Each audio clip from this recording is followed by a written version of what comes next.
optimization. This is just a quick thing about how we can write the copy to contribute to the natural search engine results.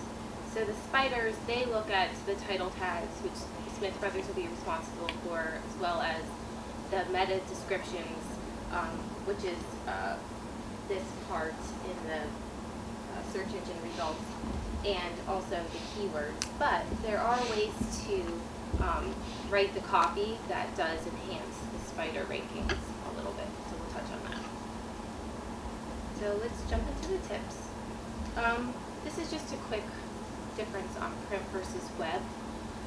On traditional print, the content is lengthy and the distribution of the information is slow, which is on purpose, so the user can take their time getting through it. They can put it down and pick it up later. The web, however, is short, quick. The content is geared so that users can get the information as quickly as possible. Which moves into my next point. On the web, we have no way of knowing what information they've already retained or what they're going to see after they read your content. So whereas print, usually there's an introduction and a conclusion, and you're pretty sure that your reader is going to be exposed to that introduction and conclusion. So we'll get into some tips on how we can make sure that not knowing what they're reading before or after is okay. If they read your page, they're still getting what they need and they can leave, and it won't affect their experience. Overall, print is created for passive users, so they can take the action when they want to. That's why a lot of times, we'll have go visit our website, and then the URL, whenever they have a chance, they can go visit the website. The active users for the web, they want a link to get to the information immediately. They don't want to write down the information and come back to it later. They want to click on something and get it fast. The create independent content is definitely a way to work with the readers who may not be reading your introduction, your conclusion content.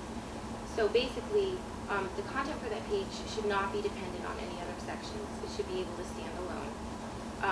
And it's important to assume that they might not read all of the information on that page. So we want it broken out into sections where it all works together, but if they're looking specifically for office hours, that's highlighted in a way where they can quick get to the office hours and then exit or move on to another page.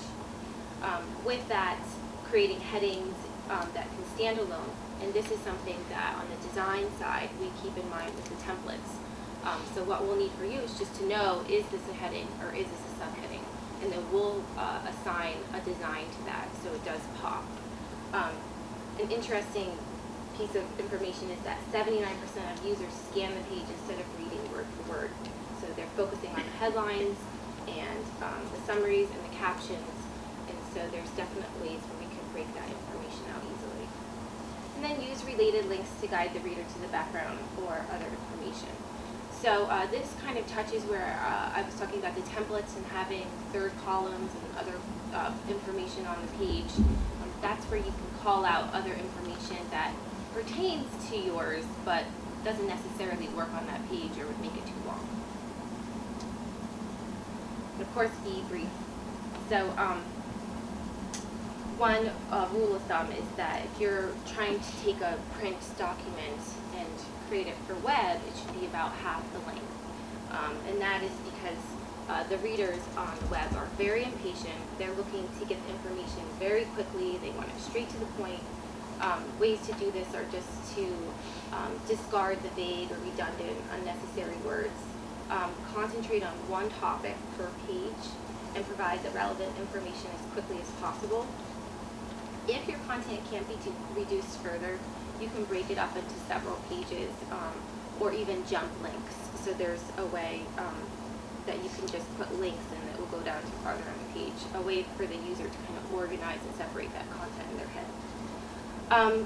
Write short paragraphs, 1 to 2 inches of space on the web, 2 to 5 sentences is appropriate for a paragraph. And then another thing is the web readers aren't looking to be impressed with how great the writing is. They really want the information just direct.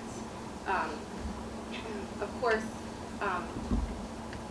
writing a good headline definitely works, but they really want it very, very quick. So one idea per paragraph and one topic per page. And then definitely if you're kind of stuck and saying, I have too much to write, a way to take a step back is go and think about what are your keywords for this topic. And then if you kind of write those on a page, I recommend about 3 to 10. And then write around those keywords. It might help you into making your writing a little bit shorter.